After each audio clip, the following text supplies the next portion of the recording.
দুবছৰীয়া কাৰ্যকালৰ বাবে ভেৰগাঁও মহকুমা প্ৰাথমিক শিক্ষক সন্মিলনীৰ নৱনিযুক্ত সভাপতি সম্পাদকৰ পদ অলংকৃত কৰিলে কেশৱ শৰ্মা আৰু সম্পাদক অৰ্পণ কছাৰীয়ে। কলেগাঁও সুজিত নাৰ্জাৰী প্ৰেক্ষাগৃহত এদিনীয়া কাৰ্যসূচীৰে অনুষ্ঠিত হৈছে অষ্টম দ্বিবাৰ্ষিক ভেৰগাঁও মহকুমা প্ৰাথমিক শিক্ষক সন্মিলনী। সুধাকণ্ঠ ডক্টৰ ভূপেন হাজৰিকা আৰু কণ্ঠশিল্পী জুবিন গাৰ্গৰ আলোকচিত্ৰত বন্তি প্ৰজ্বলন আৰু শ্ৰদ্ধাঞ্জলি জ্ঞাপন কৰে ৰাজ্যিক সদস্য লিপিকা ডেকা আৰু ৰীতা ৰাভাই। এই দুয়োগৰাকী শিক্ষয়িত্ৰীয়ে বন্তি প্ৰজ্বলন আৰু শ্ৰদ্ধাঞ্জলি জনাই নিজৰ ভাষণৰ পিছত সুধাকণ্ঠ ডক্টৰ ভূপেন হাজৰিকাৰ মানুহে মানুহৰ বাবে আৰু কণ্ঠশিল্পী জুবিন গাৰ্গৰ কবিতা আবৃত্তিৰে শিক্ষক শিক্ষয়িত্ৰীসকলক খোৰাক যোগায়। শিক্ষক সন্মিলনীৰ পতাকা উত্তোলন কৰে সন্মিলনীৰ সভাপতি কোষেশ্বৰ নাথে আৰু স্মৃতি তৰ্পণ কৰে তৰ্পক ৩৫ নং মুৰেবৰী সমষ্টিৰ পাৰিষদ দিগন্ত বৰুৱাই। সম্পাদক ফুকন চন্দ্ৰ নাথে আধৰুৱা মুকলি সভাখনত সভাপতিত্ব কৰে সন্মিলনীৰ বিদায়ী সভাপতি কোষেশ্বৰ নাথে আৰু উদ্বোধনী ভাষণ আগবঢ়াই কলেগাঁও ৰাজচক্ৰ বিষয়া প্ৰিয়ংকা বনিয়াই। উল্লেখযোগ্য যে সন্মিলনীৰ মুকলি সভাত নিৰ্দিষ্ট বক্তাৰ ভাষণ আগবঢ়াই অসম ৰাজ্যিক শিক্ষক সন্মিলনীৰ উপ সভাপতি ত্ৰিদীপ বৰুৱা আৰু খণ্ড প্ৰাথমিক শিক্ষা বিষয়া ভূমিধৰ বৰুৱাই। কলেগাঁৱৰ পৰা ভুৱন বনিয়াৰ ৰিপৰ্ট AIN লাইভ। আমাৰ ভেৰগাঁও মহকুমা প্ৰাথমিক শিক্ষক সন্মিলনী আজি অষ্টম দ্বিবাৰ্ষিক অধিৱেশনখন কলেগাঁও শ্বহীদ সুজিত নাৰ্জাৰী প্ৰেক্ষাগৃহত অনুষ্ঠিত হৈছিলে। এদিনীয়া বৰ্ণাঢ্য কাৰ্যসূচীৰে আমি এই ভেৰগাঁও মহকুমা প্ৰাথমিক শিক্ষক সন্মিলনী অষ্টম দ্বিবাৰ্ষিক অধিৱেশনখন আমি অনুষ্ঠিত কৰিছিলোঁ। ৰাতিপুৱাৰ পৰা আমাৰ বিভিন্ন ধৰণৰ শ্ৰদ্ধাঞ্জলি, পতাকা উত্তোলন, তাৰপিছত স্মৃতি তোৰণ, লগতে গছপুলি ৰোপণ আৰু তাৰ লগে লগেই আমি এখন প্ৰতিনিধি সভা আমি ইয়াতে অনুষ্ঠিত কৰিছিলোঁ। প্ৰতিনিধি সভাৰ পিছতেই আমাৰ মুকলি সভাখন অনুষ্ঠিত হৈছিলে আৰু এই মুকলি সভাত আমাৰ অসম ৰাজ্যিক প্ৰাথমিক শিক্ষক সন্মিলনী উপসভাপতি সন্মানীয় ত্ৰিদীপ বৰুৱা ডাঙৰীয়া, আমাৰ খৈৰাবাৰী শিক্ষাখণ্ডৰ শিক্ষা বিষয়া সন্মানীয় ভূমিধৰ বড়ো ডাঙৰীয়াৰ উপৰিও আমাৰ জিলা প্ৰাথমিক শিক্ষা বিষয়া ভৱেন দেউৰী ডাঙৰীয়াও আমাৰ উপস্থিত থাকি আমাৰ সভাৰ সৌষ্ঠ বৰ্ধন কৰিছে। আমি কেইবাগৰাকী বিশিষ্ট ব্যক্তিক আজিৰ এই সভালৈ আমন্ত্ৰণ জনাইছিলোঁ যদিও তেখেতসকলৰ বিশেষ অসুবিধা হেতুকে আজিৰ এই সভাত উপস্থিত নাথাকিল। এতিয়া আমাৰ কথা হ'ল ভেৰগাঁও মহকুমা প্ৰাথমিক শিক্ষক সন্মিলনী জন্ম লগ্নৰে পৰা আমাৰ অসম ৰাজ্যিক প্ৰাথমিক শিক্ষক সন্মিলনী এটি অতি গুৰুত্বপূৰ্ণ এটি গোট আৰু অসম ৰাজ্যিক প্ৰাথমিক শিক্ষক সন্মিলনীৰ যিসমূহ দাবী আছে এই দাবীৰ প্ৰতি আমি ভেৰগাঁও মহকুমা প্ৰাথমিক শিক্ষক সন্মিলনীয়ে সদায় ইয়াত আগ্ৰহ প্ৰকাশ কৰি আহিছোঁ। আমাৰ অসম ৰাজ্যিক প্ৰাথমিক শিক্ষক সন্মিলনী অৰ্থাৎ আমাৰ শিক্ষক সন্মিলনীৰ দাবীসমূহ হ'ল আমাৰ চৰকাৰে যি ছাত্ৰ ছাত্ৰী বৃত্তি পৰীক্ষা বন্ধ কৰিছে, এই বন্ধত বৃত্তি পৰীক্ষাটো আমাৰ পুনৰ আকৌ মোকলাই দিব লাগে, পুনৰ আমাৰ বৃত্তি পৰীক্ষা অনুষ্ঠিত কৰিব লাগে। তদুপৰি আমাৰ যি শিক্ষকসকলৰ অভাৱ, যেনে বহুকেইখন বিদ্যালয়ত এজনীয়া শিক্ষকে পাঠদান কৰি আছে আৰু এই এজনীয়া শিক্ষকৰ পাঠদানটো আমি আমাৰ সন্মানীয় অসমৰ শিক্ষামন্ত্ৰী ৰণোজ পেগুৰ মহাশয়ে লগতে আমাৰ বিষয়ববীয়াসকলক বা বিষয়াসকলক আমি অনুৰোধ জনাম যে এজনীয়া শিক্ষকৰ যি বিদ্যালয়, এই বিদ্যালয়সমূহত কমেও দুজনকৈ শিক্ষক আমাৰ নিযুক্তি দিব লাগে। তদুপৰিও আমাৰ যি অনাশৈক্ষিক কাম, আমাৰ অসম ৰাজ্যিক প্ৰাথমিক শিক্ষক সন্মিলনী এটা দাবী, অনাশৈক্ষিক কামৰ পৰা আমাৰ প্ৰাথমিক বিদ্যালয় শিক্ষকসকলক সদায় আঁতৰত ৰাখিব লাগে। আমাক কেৱল শিক্ষাদান কৰিবলৈ বা আমাক কেৱল শিক্ষা দিবৰ কাৰণে বা ছাত্ৰ ছাত্ৰীক জ্ঞান দিবৰ কাৰণে আমাক ব্যৱহাৰ কৰিব লাগে। তাৰ এটা উদাহৰণ হিচাপে হৈছে আকৌ অসম ৰাজ্যিক প্ৰাথমিক অৰ্থাৎ শিক্ষক সন্মিলনীয়ে দাবী জনাই অহাৰ স্বত্তেও আমাক খুব কম দিনৰ ভিতৰত আকৌ যিটো আমাৰ লোকপিয়লৰ কামত আমাৰ শিক্ষকসকলক নিযুক্ত কৰিব। কিন্তু এতিয়া কথা হ'ল যদি এনেদৰে আমাক অনাশৈক্ষিক কামবিলাকত আমাক ব্যৱহাৰ কৰে তেতিয়াহ'লে হয়তো আমি বিদ্যালয়ত যি গুণগত শিক্ষা, এই গুণগত শিক্ষা ল'ৰা ছোৱালীক প্ৰদান কৰিব নোৱাৰিম। সেয়েহে মই কৰজোৰে আজি ভেৰগাঁও মহকুমা প্ৰাথমিক শিক্ষক সন্মিলনীৰ সভাপতি হিচাপে কৰজোৰে আমাৰ চৰকাৰৰ ওচৰত অনুৰোধ ৰাখিছোঁ, আমি চৰকাৰক আহ্বান জনাইছোঁ, চৰকাৰৰ ওচৰত অনুৰোধ ৰাখিছোঁ যেনে আমাক বিদ্যালয়ৰ ভিতৰত আমাক যাতে শিক্ষা প্ৰদান কৰাৰ সুবিধাটো কৰি দিয়ে, অনাশৈক্ষিক কামৰ পৰা আমাক আঁতৰত ৰাখে, তাৰ কাৰণে আমি পুনৰবাৰ চৰকাৰৰ ওচৰত অনুৰোধ ৰাখিছোঁ। ধন্যবাদ। প্ৰতিনিধিসভাৰ বিষয় বাছনি হোৱা অনুষ্ঠিত হৈ গ'ল আৰু যিটো অতি গুৰুত্বপূৰ্ণ কথা ৰৈছে যে আজি দুজনকে মানে প্ৰেচিডেণ্ট আৰু ছেক্ৰেটাৰী নৱনিযুক্ত দায়িত্ব পালন কৰা হ'ল, সেইসকলৰ উদ্দেশ্যে কি আশীৰ্বাদ দিব আৰু যিটো আজি বিদায়ী সভাপতি হিচাপে কি ক'ব? ধন্যবাদ জনাইছোঁ। আমাৰ যি নৱনিৰ্বাচিত অৰ্থাৎ আমাৰ যিখন আমাৰ নতুন সমিতি গঠন হ'ল, আমাৰ এটা নিয়ম আছে, আমাৰ সাংবিধানিক নিয়ম আছে যে আমাৰ সমিতিখন কেৱল 2 বছৰীয়া কাৰ্যকাল আৰু আমিও 2024-25 বা 25-26 এই 2 বছৰৰ কাৰ্যকালত আমি থাকিলোঁ আৰু আজি আমাৰ যি প্ৰতিনিধি সভা হ'ল, এই প্ৰতিনিধি সভাই আমাৰ এগৰাকী সভাপতি, মোৰ বন্ধুবৰ সন্মানীয় কেশৱ শৰ্মা ডাঙৰীয়া সভাপতি আৰু ভাতৃপ্ৰতিম আমাৰ অৰ্পণ কছাৰীদেৱক সম্পাদক হিচাপে লৈ এখন বৰ বলিষ্ঠ সমিতি এখন আজি আমাৰ গঠন হৈছে। মই আমাৰ আজিৰ এই বলিষ্ঠ সমিতিখনক মই ভেৰগাঁও মহকুমা প্ৰাক্তন সভাপতি হিচাপে তেওঁলোকক মোৰ ফালৰ পৰা আন্তৰিক শুভেচ্ছা আৰু কৃতজ্ঞতা জ্ঞাপন কৰিছোঁ। তেখেতসকলে যেনে অনাগত দিনত আমাৰ ভেৰগাঁও মহকুমা প্ৰাথমিক শিক্ষক সন্মিলনীক বহু দূৰ আগবঢ়াই নিব পাৰে। তেওঁলোকে যাতে কোনো ধৰণৰ ত্ৰুটি বিচ্যুতি নকৰে আৰু কিবা যদি আমাৰ দিহা পৰামৰ্শ লাগে তেতিয়াহ'লে আমি সকলোৱে আলোচনা কৰি আমি এই সমস্যাবিলাক বা আমি দিহা পৰামৰ্শবিলাক দিবৰ কাৰণে বদ্ধপৰিকৰ। আজি বিধায়ক সভাপতি হিচাপে যিসকলে আজি ইয়াতে যদি কেন্দ্ৰৰ পৰা আহিছে শিক্ষকসকল তেখেতসকলৰ উদ্দেশ্যে কি ক'ব? মই বিদায় সভাপতি হিচাপে তেখেতসকলৰ ওচৰত মই এটাই অনুৰোধ ৰাখিম, আজি যি অধিৱেশনখন আমি অনুষ্ঠিত কৰিলোঁ, এই অধিৱেশনখন অনুষ্ঠিত কৰাত যদি আমাৰ কিবা ত্ৰুটি বিচ্যুতি হৈছে তাৰ কাৰণে মই তেখেতসকলৰ ওচৰত ক্ষমা বিচাৰিছোঁ।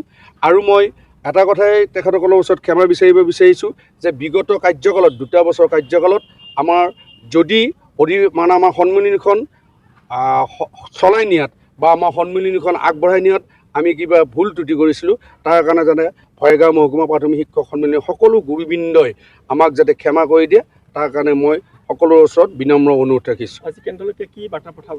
আমি কেন্দ্ৰসমূহলৈ এইটোৱে বাৰ্তা পঠাম যে কেন্দ্ৰসমূহত যিসমূহ শিক্ষাগুৰু আছে তেওঁলোকে সময়মতে আহক, সময়মতে ল'ৰা ছোৱালী পাঠদান কৰক। আৰু সকলোতকৈ ডাঙৰ কথা হৈছে আমাৰ বিদ্যালয়বিলাকত ছাত্ৰ ছাত্ৰী যি উপস্থিতি বা ছাত্ৰ ছাত্ৰীৰ যি নামভৰ্তি সেইটো হ্ৰাস পাবলৈ ধৰিছে।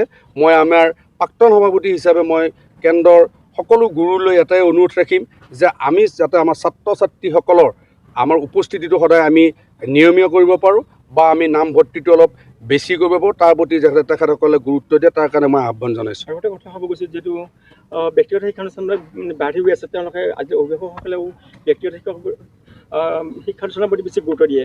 কিন্তু তাতো ডাঙৰ কথা আছে, অসম চৰকাৰে শিক্ষানুষ্ঠানসমূহত বহুখিনি তাৰমানে মধ্যাহ্ন ভোজনৰ পৰা আদি কৰি ড্ৰেছ পাতি পৰা সকলোখিনি দায়িত্ব এজন পিতৃৰ দৰে একদম হেৰি কৰিছে, উপকাৰ সাধন কৰিছে। কি ক'ব এই ক্ষেত্ৰত? নাই, এই ক্ষেত্ৰত মই এটা কথাই ক'ম, চৰকাৰে আমাক বিভিন্ন ধৰণৰ দায়িত্বটো অৰ্পণ কৰিছে। চাওক, এতিয়া যদি মধ্যাহ্ন ভোজনটো কোনোবা সংস্থা বা কোনোবা কাৰোবাক এৰি দিয়ে তেতিয়াহ'লে হয়তো আমি যেনেকুৱা সুষম খাদ্য খুৱাই আছোঁ সেইখিনিৰ পৰা হয়তো ল'ৰা ছোৱালীখিনি বঞ্চিত হ'ব।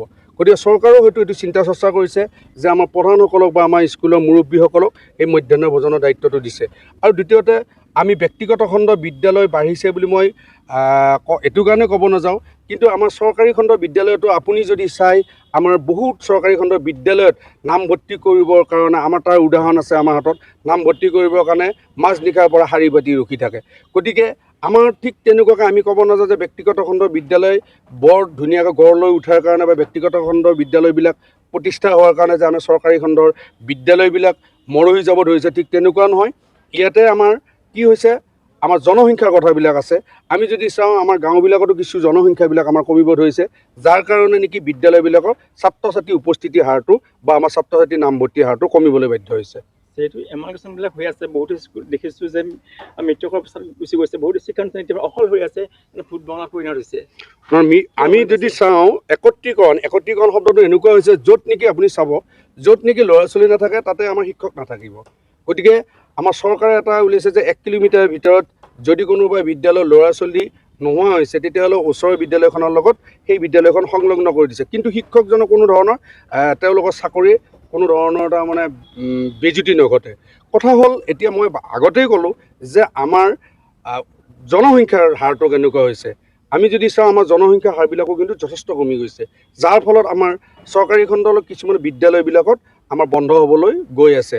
আৰু আমাৰ কিছুদিন আগতে আমি সংবাদ মাধ্যমৰ জৰিয়তে গম পাইছোঁ, এটা আমাৰ ভুল বাৰ্তা ওলাইছিলে যে অসম চৰকাৰে 30 জনতকৈ কম থকা বিদ্যালয়বিলাক বন্ধ কৰিব। এইটো কিন্তু আমাৰ শিক্ষামন্ত্ৰী নৱনিযুক্ত শিক্ষামন্ত্ৰী মহোদয়ে স্পষ্ট কৰি দিছে, এইটো নহয় আচলতে।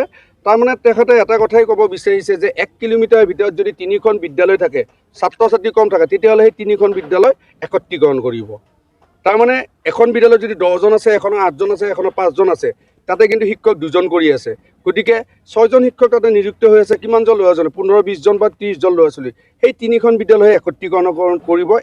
মানে এইটো এতিয়া আচলতে জৰীপহে জৰীপ চলিছে, কিন্তু কোনো ধৰণৰ চৰকাৰী নিৰ্দেশনা অহা নাই। এইটো জৰীপ কৰিব দিছে আমাৰ বিভাগীয় কৰ্তৃপক্ষবিলাকক বা আমাৰ বিভাগীয় বিষয়বিলাকক।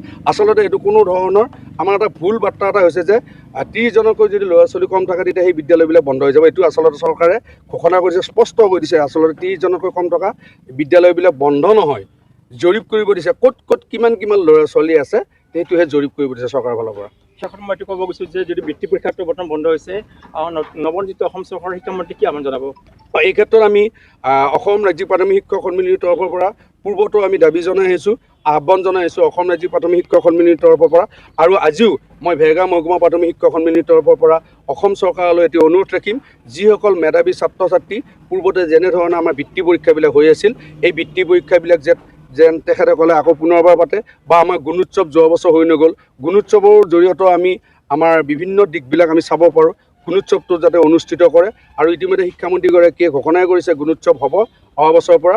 কিন্তু ভাৰতবৰ্ষৰ এটি অগ্ৰণী সংগঠন অসম ৰাজ্যিক প্ৰাথমিক শিক্ষক সন্মিলনী তথা ভাৰত, আৰু অসমৰো এইটো ইয়াৰ এটা অংগ। এই সংগঠনটোৱে শিক্ষকসকলৰ যি অভাৱ অভিযোগসমূহ চৰকাৰৰ ওচৰত সময়ে সময়ে প্ৰতিপন্ন কৰি আহিছে, বিভিন্ন দাবীসমূহ পূৰণ কৰাৰ ক্ষেত্ৰত অগ্ৰণী ভূমিকা গ্ৰহণ কৰি আছে। কিয়নো এটা সংগঠনেই হৈছে মূল চালিকা।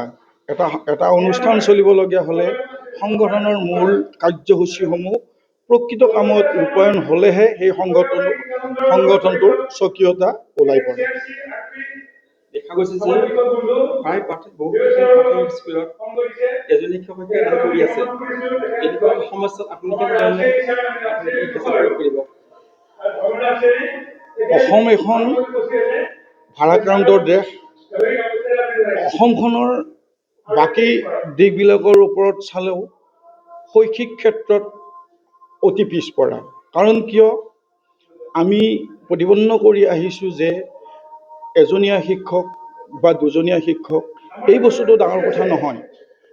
আমাৰ কথাটো হ'ল এজনীয়া শিক্ষকৰ অভাৱটো এইকাৰণেই আগতেও এইটো অভাৱ আছিল, কিন্তু অভাৱটো অনুভৱ হোৱা নাছিল যে আগৰ দিশটো প্ৰাথমিক বিদ্যালয়ৰ পৰা SMCৰ পৰা কাৰ্যসমূহ চলিছিলে। কাৰণ এখন বিদ্যালয় চলিবলগীয়া হ'লে অতি কমেও 3-4জন শিক্ষকৰ প্ৰয়োজন হয়। এই প্ৰয়োজনটো স্থানীয় ৰাইজৰ দ্বাৰা ভাল ব্যক্তি, ভাল ছাত্ৰ এজনক নিয়োগ কৰিছিলে, ৰাইজে নিয়োগ কৰিছিলে, সময়ে সময়ে ৰাইজৰ সহযোগ কৰি শিক্ষাদানত ব্ৰতী হৈছিলে। আৰু সেইকাৰণে এই শিক্ষকৰ অভাৱটো অভাৱ বুলি ভবা নাছিলে। কিন্তু চৰকাৰৰ কিছুমান ভুল নীতিয়ে যেতিয়া নেকি অবৈতনিক শব্দটো উঠাই দিলে, আৰু অবৈতনিক শব্দটো উঠাই দিয়াৰ পিছত স্কুলত সকলো ছাত্ৰ ছাত্ৰীয়ে কাৰ্যক্ষম কৰিব অসমৰ্থ হ'ল, আৰু কাৰ্য কৰিলেও কোনো একো কামত নাহে বুলি সেই স্কুলত নোযোৱা হোৱাৰ কাৰণে অভাৱটো আজি আমি দেখা পাইছোঁ। আমি আশা ৰাখিছোঁ সকলো শিক্ষকে একগোট হৈ সকলো বিষয়তে আমি আলোচনাৰ মাধ্যমেৰে আলোচনা কৰি মূল বিষয়টি সমস্যাৰ সমাধানত গুৰুত্ব আৰোপ কৰিলে নিশ্চয় সমাধান হোৱাৰ পথ মুকলি হ'ব। আজি আপোনাৰ অনুভৱটো কেনেকুৱা হৈছে? আজি মই এইটোৱে অনুতপ্ত কৰিছোঁ যে ভেৰগাঁও মহকুমা প্ৰাথমিক সন্মিলনীৰ কাৰ্যক্ষম কৰি কিমান পাৰোঁ, কিমান শক্তি আছে, সেই শক্তিখিনি আমি প্ৰয়োগ কৰিম। লগতে সমূহ শিক্ষকক লগত লৈ এই মহকুমাটো যাতে অসমৰ ভিতৰত এটি আগশাৰীৰ শিক্ষা বিষয়ক অনুষ্ঠান তাক প্ৰতিপন্ন কৰিবৰ কাৰণে যথোপৰিমাণে চেষ্টা আমি আগবঢ়াম।